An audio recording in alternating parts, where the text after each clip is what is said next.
आइए जरा अपने बिहार पर नजर डालें।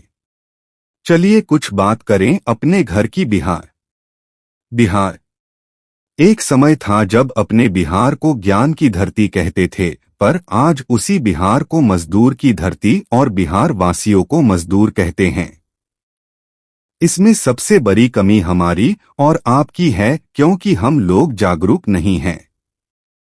हम जागना ही नहीं चाहते। जो पर्दा हमारे आंखों पे परी है, उसे हम हटाना नहीं चाहते। आए दिन हम अपने आसपास कमियां देखते हैं, लेकिन उसे सुधारना या रोक लगाने के बदले हम उस कमी को अनदेखा कर दिया करते हैं। मन ही मन सोचते हैं, हमें क्या मतलब इन लफड़ों में हम क्यों पड़े। पर हम ये भूल जाते हैं कहीं ना कहीं कि आज जिस कमी को हम अनदेखा कर रहे हैं, कल वो मेरे घर पर भी दस्तक दे सकती है। पहले के समय में लोग में एकता थी, पर आज वो चीज खत्म होते जा रही है। कुछ समय के लिए हम इन बातों को छोड़ते हैं। आज से कुछ समय पहले जब बिहार चुनाव हो रहा था, तब हमें अपने बिहार को सुधारने का एक मौका मिला था, पर हम लोगों ने क्या किया, फिर वही किया जो हमें नहीं करना था।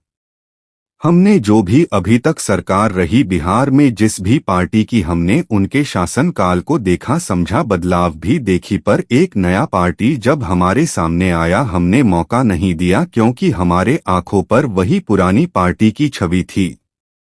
एक मौका देकर देखते जो बात नई पार्टी ने की वो अभी सबसे जरूरी है। बिहार में तब ही हो सके बिहार फिर वही पुरानी ज्ञान भूमि बन पाए शायद।